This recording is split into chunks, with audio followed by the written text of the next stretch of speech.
Good morning, guys. Happy Wednesday. This is going to be our second to last day of the week because Good Friday we want you to spend with your families and reflecting and spending time together, obviously. But what we want to start to do now is to start to see how the scientific revolution and enlightenment that we've been talking about starts to have an impact sort of in the real world. What I mean by that is the intellectuals of Europe had been discussing these significant ideas and shifts in paradigms, but it didn't necessarily impact the street level just yet, meaning the people of Paris didn't necessarily take notice of what Denis Diderot was saying, or even Voltaire, although Voltaire was a bit more known. Um, what's going to happen then is sort of real world events are going to cause people to reflect on reality, on the way their governments were set up, and many of them are going to start to absorb and turn to some of the Enlightenment thinkers we were talking about yesterday, with Cesar Beccaria on the judicial system, or um, Montesquieu on the organization of government. And we'll talk about a few more of these Enlightenment thinkers once we get a little bit down the path historically here. But um, what we want to start to see is the impact. And one of the major impacts that we're going to see is on the American Revolution and then the French Revolution. Um, when the American people begin to actually protest and um, even later set up their own governments, a lot of what they do you can see is influenced by the Enlightenment. And um, So, if we're going to talk about that historically, what we need to realize, maybe first and foremost here, is that there is this significant war in the middle of the 1700s that's going to sort of set the stage for everything. I like to call it call it the cause of the causes.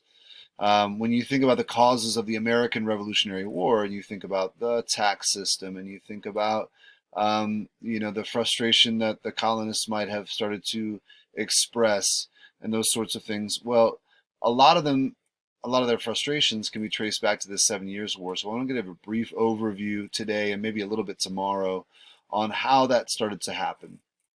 So let's jump into it. The 7 Years' War is a European war, and really you could call it a world war. With the number of nations that are involved and the number of places that they're fighting. They're fighting all around the globe, and there's multiple nations involved. So it really does fit the description of a world war. But it, interestingly enough, has this beginning moments, this opening salvo, so to speak, that takes place in North America.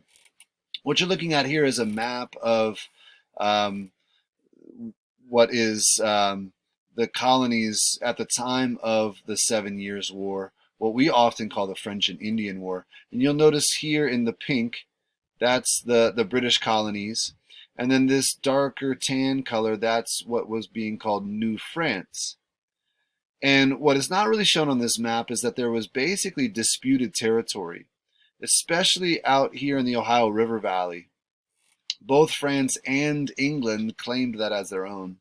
And if you know anything about history, you know that that's basically a recipe for war, because the French and the British almost constantly were at war during this era.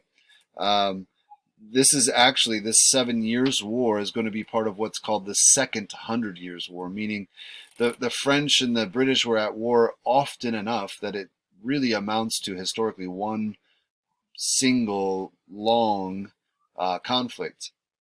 But this war will actually begin with a man that I'm sure you're very familiar with, George Washington. He was very young, and he was a militia officer at the time from Virginia. He lived down here. And what he had done, along with several other affluent people from Virginia, is actually invest in land in what was Western Pennsylvania. They're called the Virginia Land Company. And they had bought this land knowing that people would eventually want to move out here. And so they thought farmers and settlers moving west, this would be a great economic opportunity for them. Only problem being, of course, that the French were also trying to move into that area. French trappers were trying to utilize the rivers of the area, the Ohio River and its headwaters. Um, and so there's going to be this conflict.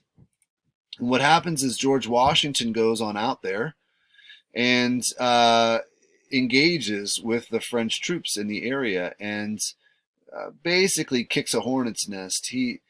He was a little bit impetuous and engaged before really he should have, and was not actually prepared for the amount of conflict that was coming his way. So he actually had to set up this fort necessity here, a very sort of ramshackle moment where he realized he was going to be surrounded pretty quickly, and the French, along with some of their Indian allies, surround him and his little militia, and they basically have to surrender and are a bit disgraced as they have to go back to Virginia. But when they do, they go back to Virginia and tell the government there what happened. The government says, well, we're going to send a more official force then, because we're not going to let the French encroach upon our lands.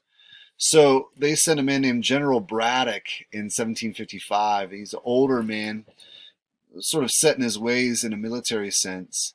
And he's trying to take, a more official set of troops, along with militia, out to the same area to deal with the French presence there. And he puts himself in a pretty bad position because he's insistent upon fighting in the old style. So he's actually quite literally building a road as he goes so that his cannons and supply wagons and everything can come in after him. Obviously, that means he's moving very slowly. And it also means that he is vulnerable to ambush. And that's really the kind of adaptive style that the French had taken. They had fought more like the Native Americans on the frontier than the British did.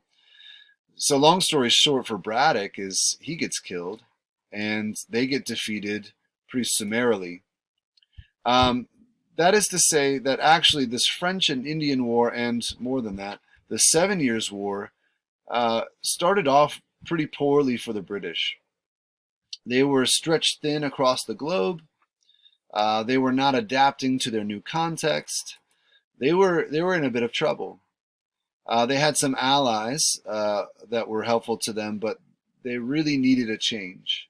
And so the change that's going to come is going to come from this man, William Pitt the Elder. And he's known for his political leadership as a prime minister, and he's known for his great speeches, and he actually is also known for the work of his son, who's going to help bring an end to the slave trade in England. But he's going to make three major decisions. One of the decisions he's going to make is that he's going to say, okay, listen, we're going to focus our efforts in North America.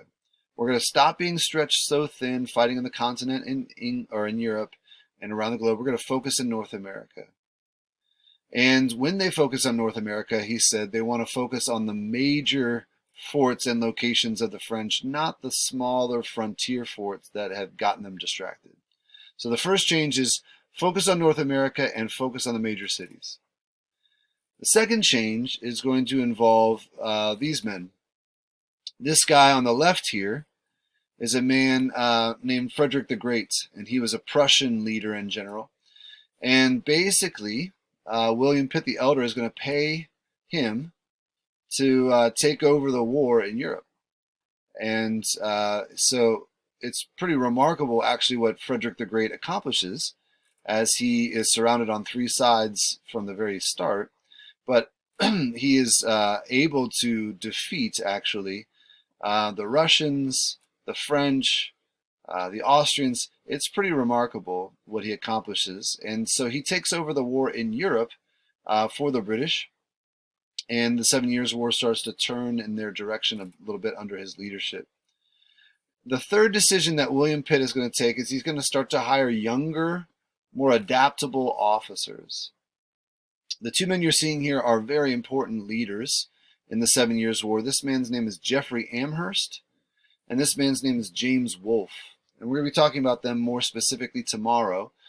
But what's going to happen here is these younger officers are going to be a little bit more aggressive, and they're going to be a little bit more creative than what we were seeing out of especially General Braddock.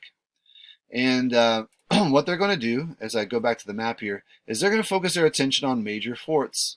One of these really important forts is this fort here, Fort Louisbourg. You can see that it's what is today Canada, but was New France at the time. And they're going to lay siege to that fort, which is going to open up this ability to go down the St. Lawrence waterway and fight these two main places, Quebec and Montreal. Now notice that they also have this other approach through these major forts, Fort Ticonderoga, which is in today northern New York. And so tomorrow what I want to focus on is the story of Jeffrey Amherst and James Wolfe as they focus their attention on these major cities. And they're going to be successful. Notice that Wolfe will capture Quebec in 1759, and then Montreal will be captured by the British forces in 1760. And that's going to be combined with what's going on with Frederick the Great, a major turning point in the 7 Years' War. It's going to turn out to be basically very good news for the British, which we'll see tomorrow. Interestingly enough, though, all that good news in terms of victory and in terms of the results of the war will also come with it several contentious points where the colonies that you have been studying are going to be pretty upset with how things go. So I want to post this video, and really today I just want to introduce you to this idea. The 7 Years' War is going to be a moment where the ball starts to roll down the hill towards implementing these Enlightenment ideals. The people themselves are going to start to say, wait a second, maybe our government shouldn't operate the way it does. Maybe our economy shouldn't operate the way it does. Maybe our judicial system shouldn't operate the way it does. They're going to start to bring the sort of academic viewpoints down from the academic towers of the universities and thinkers in Europe and bring it to the street level. And that's what's going to bring this this revolution to bear on history as we go from the 7 Years' War or French and Indian War into the American Revolution. So I just wanted to introduce it to you today, and then tomorrow we'll get a little bit more detail on what some of the results of this war really turn out to be. Have a great day.